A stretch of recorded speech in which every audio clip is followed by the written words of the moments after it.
얘는 아무 잘못 없어. 너희가 모함하는 거잖아. 당장 이 집에서 나가. 이 말을 들으시면 어떤 생각이 드십니까? 아버지가 자식에게 하는 말입니다. 무언가를 지키기 위해 다른 소중한 것을 잔인하게 내치는 말입니다. 이 이야기를 모른다면 여러분은 가족이라는 이름 뒤에 숨어 있는 무서운 본질을 연경 알아채지 못할 겁니다. 살아가면서 내 가족이 잘못되었다는 것을 알면서도 차마 눈을 돌리지 못했던 일 혹은 진실을 말했는데 오히려 내쫓겨버린 억울한 경험이 있으십니까?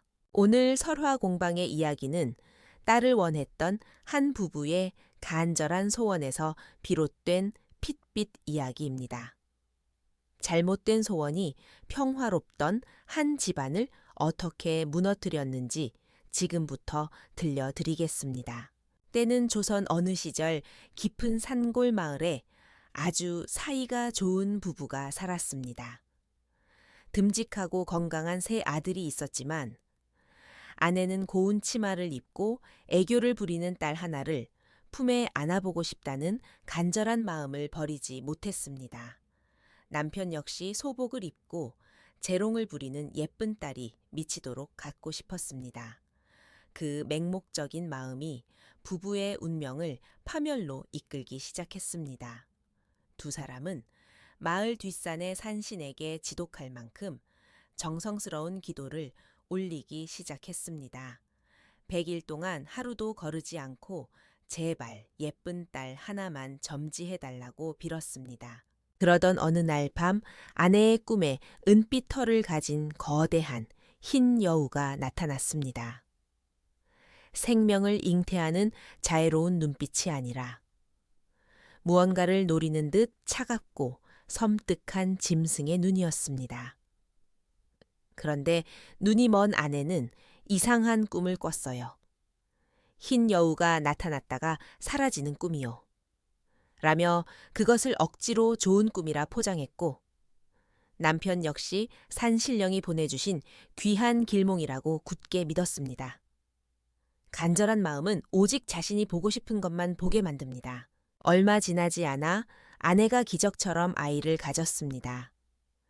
하지만 산달이 가까워질수록 집안 안팎으로 기괴한 기운이 감돌았습니다. 마당에 커다란 여우 발자국들이 찍혀 있었고 밤마다 지붕 위에서 소름 끼치는 여우의 울음소리가 들렸습니다. 흉흉한 소문이 돌자 마을 어귀에 사는 늙은 무당 할머니가 남편을 찾아와 그 아이 절대 낳으면 안 됩니다. 어서 지워야 합니다. 라고 섬뜩한 경고를 던졌습니다. 남편은 펄쩍 뛰며 내 아내가 멀쩡히 잘 품고 자라고 있는데 무슨 불길한 소리요? 라며 불같이 화를 냈습니다. 무당은 산신의 기운이 아니라 흉악한 여우의 기운이 들어갔습니다. 그 아이는 사람이 아니라 요물입니다. 제발 내 말을 들으십시오. 라고 애원했습니다. 그러나 부모의 지독한 집착은 늙은 무당의 피 맺힌 경고보다 훨씬 컸고 무당을 대문 밖으로 내쫓아 버렸습니다. 마침내 아내가 산통을 겪고 딸이 태어났습니다. 방 안의 공기가 싸늘하게 얼어붙으며 이상한 비린내가 감돌았지만 아무도 주의를 기울이지 않았습니다. 눈동자는 흑진주처럼 맑고 피부는 눈송이처럼 하얀 아주 고운 아이였습니다. 부모는 딸의 얼굴을 보는 순간 무당의 경고도 여우 울음소리도 모두 잊었습니다. 아이가 7살, 8살이 될수록 집안에 이상한 일들이 생겨났습니다. 밤이 깊어 가족들이 잠들면 집안 어디선가 짐승의 피냄새 같은 비릿한 악취가 풍겨왔고 아침이면 누이 동생의 예쁜 손톱 밑에 검붉은 핏자국이 껴 있었습니다. 하지만 부모는 아이가 자다가 모기에 물린 곳을 긁어서 그런 것이라며 말도 안 되는 핑계를 대며 스스로를 속였습니다. 진실을 마주하는 것이 두려워 스스로 눈을 감고 보지 않기로 선택한 것입니다. 도사의 경고를 가슴에 새긴 막내는 3개의 호리병을 품고 집으로 돌아갔습니다. 하지만 집이 가까워질수록 불길한 예감에 심장이 얼어붙었습니다. 소가 울고 아이들이 뛰어다니며 밥 짓는 소리가 나야 할 집에는 오직 뼈 시린 바람 소리뿐이었습니다. 살아있는 집의 온기는 사라지고 피가 식어버린 시체처럼 차갑고 비릿한 고요만이 감돌았습니다. 가축이 연달아 죽어나가자 둘째 오빠가 밤에 잠을 자지 않고 외양간 쪽 창문 앞에 숨죽여 앉았습니다. 달이 중천에 떠오르고 온 세상이 잠들어 있을 때 사박사박하며 4발로 흙바닥을 딛고 걷는 짐승의 발소리가 들렸습니다. 달빛 아래 마당을 훤히 비추는 순간 끔찍한 실체가 드러났습니다. 집채만큼 크고 붉은 털을 가진 여우였습니다.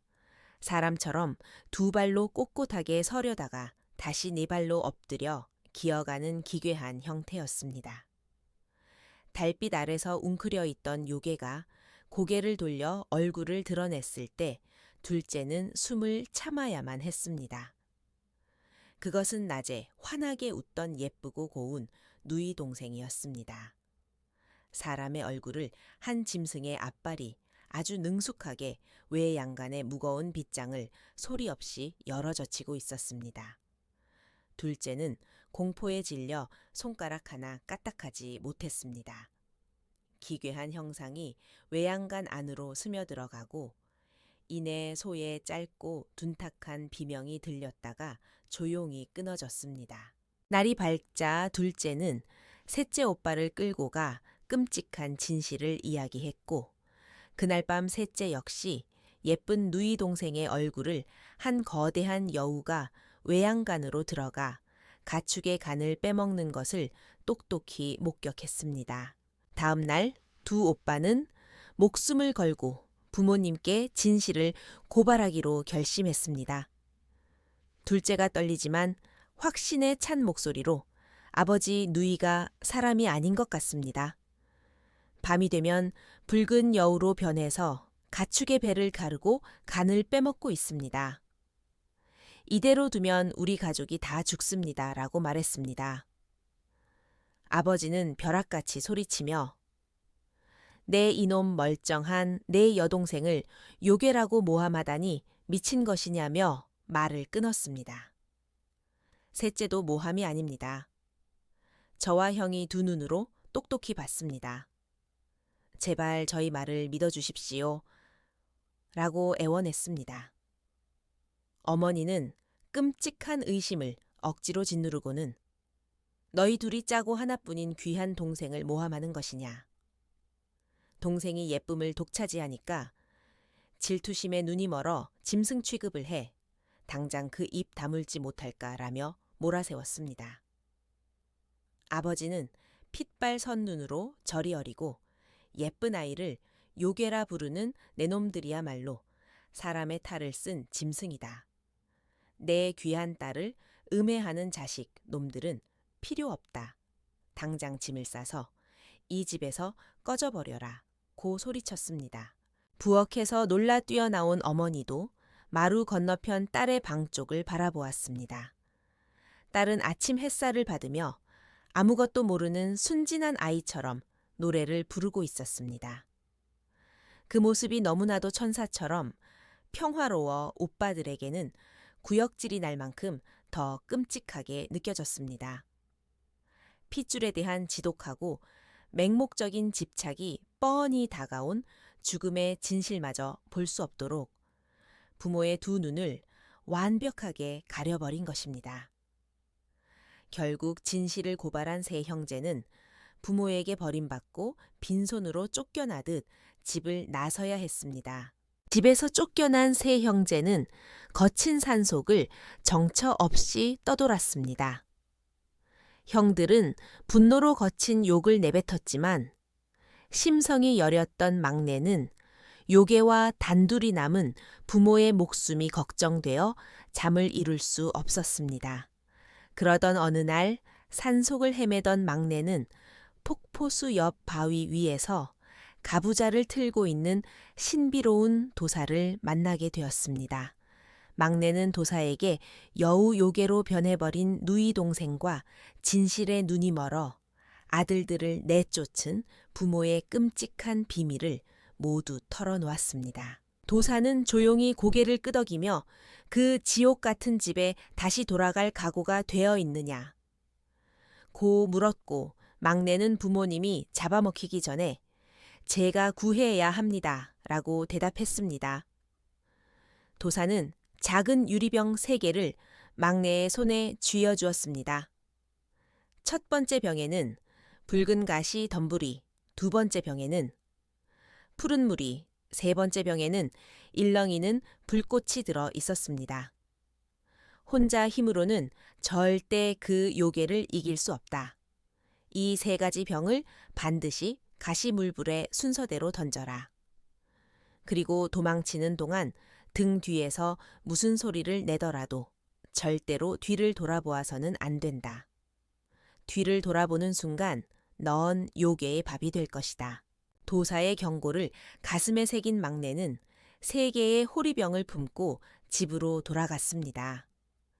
하지만 집이 가까워질수록 불길한 예감에 심장이 얼어붙었습니다. 소가 울고 아이들이 뛰어다니며 밥 짓는 소리가 나야 할 집에는 오직 뼈 시린 바람 소리뿐이었습니다. 살아있는 집에 온기는 사라지고 피가 식어버린 시체처럼 차갑고 비릿한 고요만이 감돌았습니다. 막내가 찢겨진 안방 문틈으로 방 안을 들여다본 순간 목구멍으로 솟구치는 비명을 틀어막으며 주저앉고 말았습니다. 피비린내가 진동하는 방 안에는 아버지와 어머니가 끔찍한 주검으로 쓰러져 있었습니다.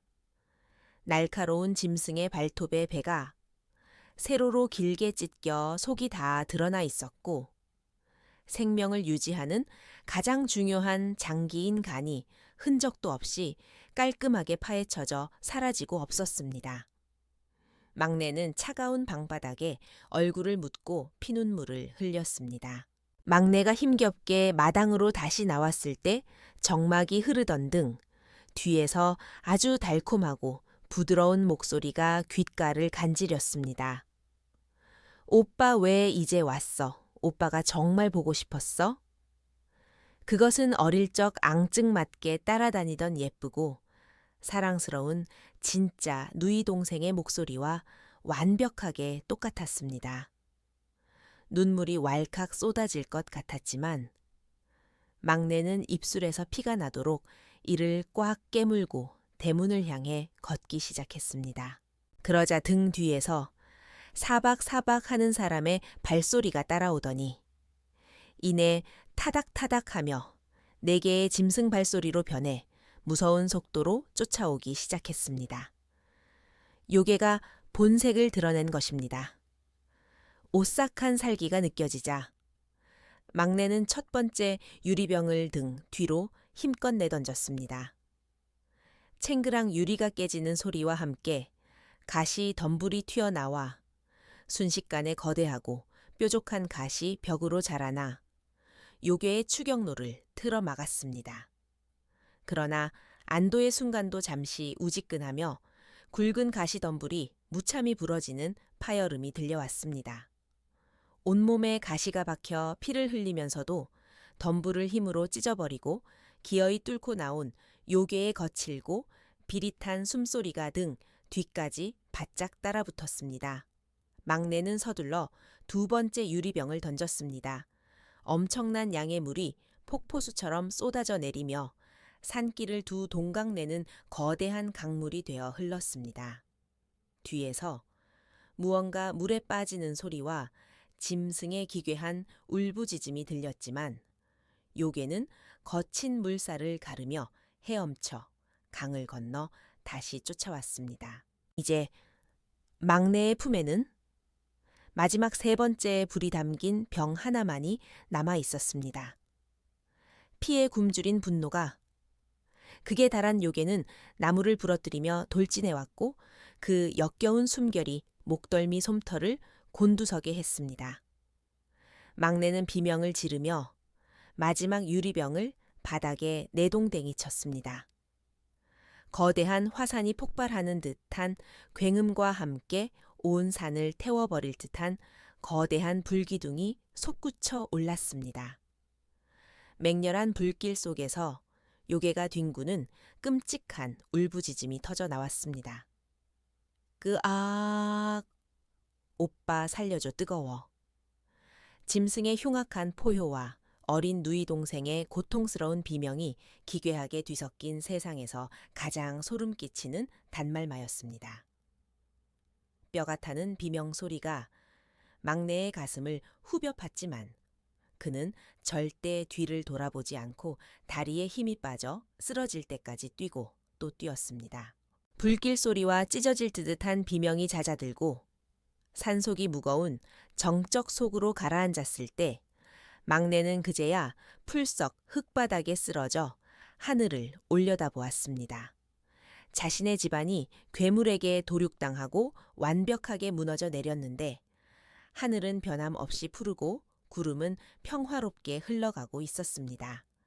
막내의 두 눈에서 뜨거운 눈물이 하염없이 흘러내렸습니다. 의심도 공포도 없이 서로를 사랑했던 평범한 가족의 따뜻했던 시절은 잿더미가 되어 영원히 사라졌고 남은 것은 손에 쥔 깨진 유리병의 파편 3조각뿐이었습니다. 며칠을 산속에서 헤매던 막내는 기적적으로 이웃 마을의 동굴에 숨어 지내던 두 형과 재회했습니다. 서로의 초췌한 몰골을 확인한 세 형제는 땅바닥에 주저앉아 말없이 얼싸안고 오열했습니다. 굳이 설명하지 않아도 셋 다 직감적으로 알고 있었습니다. 진실을 말하고 죽으림을 다해 증명했는데 믿어주지 않더니 결국 이런 파국을 맞이했다는 절망적인 허무함이 형제들의 영혼을 짓눌렀습니다. 세 형제는 마음을 추스르고 부모의 시신을 거두기 위해 텅 빈 집으로 돌아갔습니다. 살아 숨쉬는 것이 단 하나도 없는 집은 지붕과 담장으로 모양만 흉내낸 거대한 무덤에 불과했습니다. 형제들은 부모의 참혹한 시신을 수습하여 뒷산 양지 바른 곳에 묻었습니다. 흙을 퍼 담을 때마다 내 딸을 모함하는 자식은 필요 없다며 분노하던 아버지의 마지막 저주가 환청처럼 떠올랐습니다. 맏형이 무덤 앞에 주저앉아 우리가 매를 맞고 쫓겨나는 한이 있더라도 끝까지 매달려 말렸어야 했는데 라며 자책하자 둘째가 고개를 저으며 쓰디쓴 목소리로 대답했습니다. 아니야 형. 우리가 아무리 피를 토하며 말했어도 소용없었을 거야.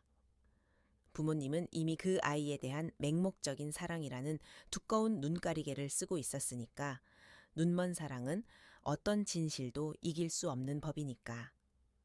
부모가 여우 요괴를 진짜 자신의 딸이라 믿고 아꼈던 그 사랑만큼은 결코 거짓이 아니었습니다. 그러나 그 진심 어린 사랑이 이성을 마비시키고 눈을 멀게 하여 기필코 막아야 할 악의 씨앗을 방치하게 만들었습니다.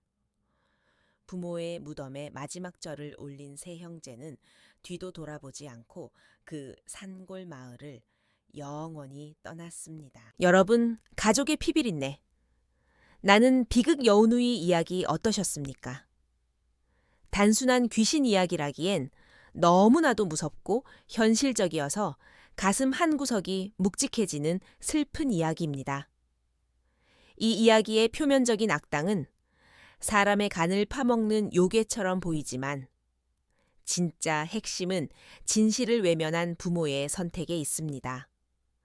간절한 소원이 비정상적이고 불길한 방식으로 이루어졌을 때 숱한 경고의 징조를 합리적으로 의심하지 않은 것이 첫 번째 치명적인 잘못이었습니다. 가족이라는 단단한 이름 아래 우리는 살아가면서 때로 반드시 짚고 넘어가야 할 명백한 잘못과 진실을 비겁하게 외면하곤 합니다. 진짜 가족을 살리기 위해 쓴소리를 한 고발자는 내쫓기고 진실을 무덤까지 숨기는 위선이 위대한 희생이자 사랑인 것처럼 포장되는 세상. 여운우의 이야기가 오늘 밤 우리에게 남기는 것은 단순히 요괴에 대한 1차원적인 공포가 아닙니다.